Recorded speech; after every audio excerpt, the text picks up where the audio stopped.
The game of politics resembles a chess match, whereby today's adversaries can quickly become tomorrow's allies. And these fluidity stems are caused by several factors. Welcome to the Political Spotlight, where politics, the law, governance are things that I analyze. My name is Movali Derek Dangote, and today I want to speak of something that has been happening in this country for the past few days. We have seen two allies who were very close during the 2022 presidential election quickly become enemies, and one of them even citing out claims that the former ally planned to assassinate him. What causes this?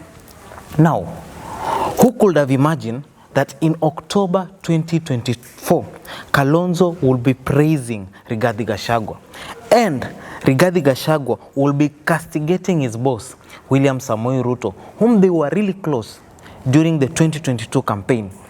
This should remind us all that avoid insulting others because of politics, because it's never a permanent game. Now, law number 18 of the 48 Laws of Power by Robert Greene says, do not build fortresses to protect yourself. Isolating is dangerous. Emphasize the necessity of engaging with the various functions. Now, politicians often find themselves negotiating with former adversaries to consolidate power or achieve common goals.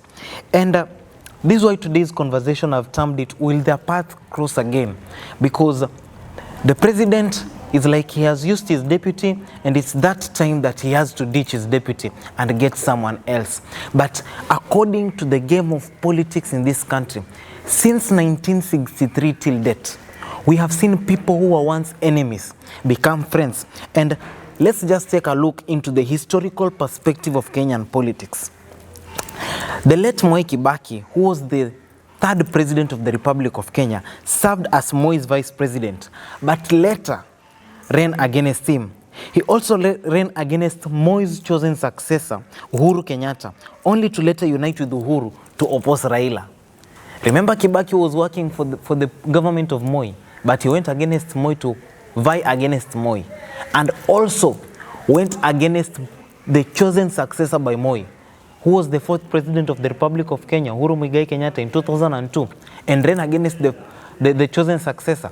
But later, Moi Kibaki, after being an enemy to these people, had to unite with Uhuru Kenyatta to oppose Raila. Let's come to Raila. Raila, who had opposed,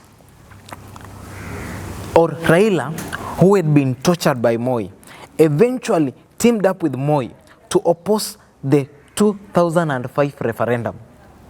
Moi tortured Raila. The main reason Raila speaks the way he speaks is because of the torture he underwent in the hands of Moi. But could you imagine that these two people, who are once so very apart, would come together to sit down and work together for one goal? That was in 2005 when they opposed the 2005 referendum. By the time Moi passed on, Raila was in good terms with him. And Moi's son, Gideon Moi, supported Raila for president against William Ruto, who had been one of Moi's most loyal supporters. Now, this is what most people expected in 2022, that Gideon Moi, since he is a Kalenjin, and since our politics is defined by tribal lines, he will support his fellow Kalenjin, who is William Samoei Ruto.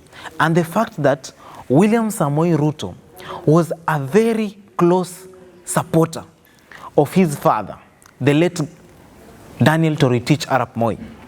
But in 2022, what happened is that Gideon Moi went against the expectation of each and every person to support someone who was tortured by his father, who was an enemy to his father. That is Raila Amolo Odinga.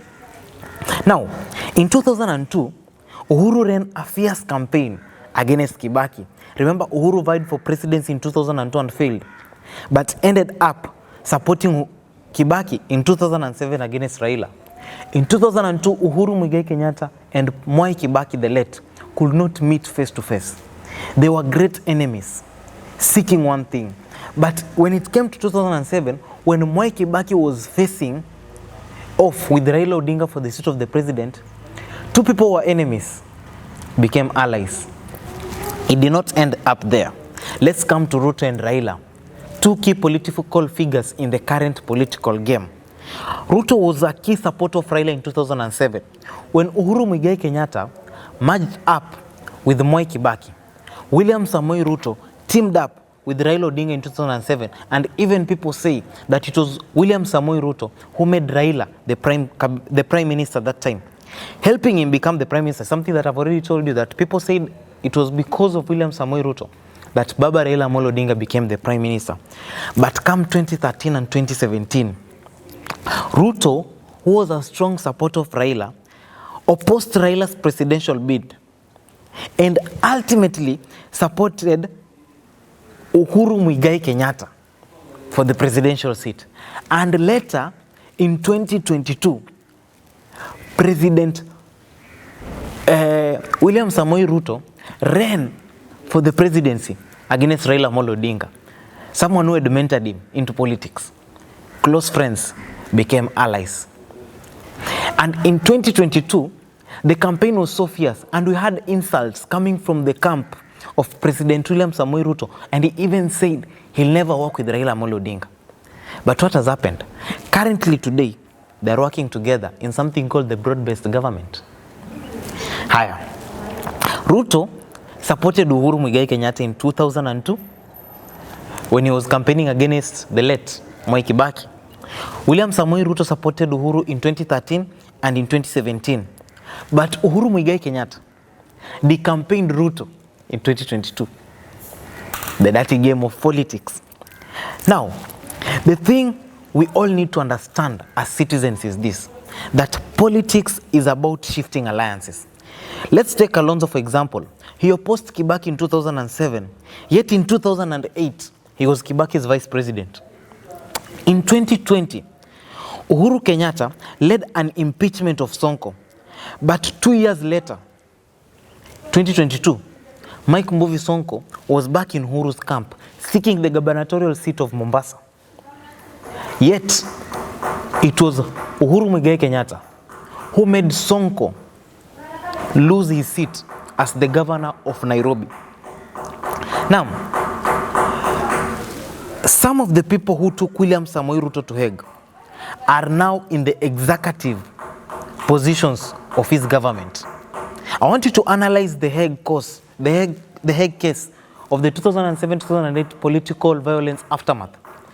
Check people who took William Samoei Ruto to Hague. They are the same people who are in his current government.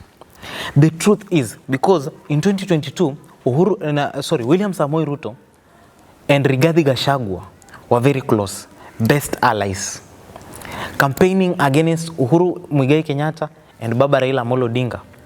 But right now, Raila, who is now the political genius, has come into the picture. He's working with William Samoei Ruto, and William Samoei Ruto has gotten rid of the man who fought for him, that is Rigathi Gachagua. But the truth is, even Rigathi Gachagua's path could cross with Ruto's again in the future. I know this to you sounds impossible, but don't be surprised to find that my friend William Samoei Ruto, blue-eyed boy, that is Ndindi Nyoro, opposing William Samoei Ruto in 2027. It will not be something that is so new to the political game. Check, for example, Moses Wetangula was a closest ally for a very long time to Baba Raila Amolo Odinga. But in 2022, Moses Masika Wetangula teamed up with William Samoei Ruto to oppose Baba Raila Amolo Odinga. And right now, Baba Raila Amolo Odinga is in bed with William Samoei Ruto, campaigning for the impeachment of Moses Masika Wetangula, who was once his closest ally. Now, if you ask me the reasons why I think the path of Rigathi Gachagua and William Samoei Ruto might cross again, shifting interest, that's the first thing. In 2027, I'm telling you, Ruto has been playing this game very well, something that I'll analyze in my next video. Why I think as much as Ruto is a political genius. He has been washed. Waswahili husema pagu pota paguzi. So the interest of William Samoei Ruto may be aligned again with the interest of Rigathi Gachagua, and they might work together. The second thing is pragmatism over ideology. In politics, pragmatism often takes precedence. Leaders may set aside personal grievances or ideological difference to achieve a larger goal. If, let's say for instance, Rigathi Gachagua, who was against Baba Raila Amolo Odinga in 2022, want to achieve a longer achievement, which is to remove in power the current president of the Republic of Kenya, that is President William Samoei Ruto. They'll have to align forces. Yet, Rigathi Gachagua spoke so bad of Raila Amolo Odinga. There were two people. Even Rigathi Gachagua was heard saying that he has set traps in State House that Raila Amolo Odinga cannot enter. So, that's the second reason why they can work together. The third, strategic alliances. Something that we are going to see in 2027. Ruto is trying to play the game so early the same way he did in 2022. He's trying to align himself. He already knows that he has divided the mountain. So he's trying to align himself with Baba Raila Amolo Odinga, someone who is his number one enemy for the 2027 presidential bill. He's even trying to support Baba for the for the position of the AU chairmanship. But I'm telling you, don't be surprised in 2027 that instead of UDA aligning with ODM, it might align even with Rigathi Gachagua, or even UDA and ODM might align and form an alliance. Lastly, public perception. Public perception, these political figures are accurately aware of the public opinion, and this usually makes them come together to protect it, or even their shared goals. Because if we have a common goal, me and you want to impeach the president, because I'm telling you the game is really tough. Kimani Ichung'wah is also a rumor that they want to impeach him. They want to remove him from the position of the majority leader in the National Assembly. That's what I'm telling you in my next video. I'm going to tell you why the political genius William Samoei Ruto is being played in his own chess game, whereby his pawns, his rooks, his bishops, his knights are being taken away, and he's going to remain a king without protection.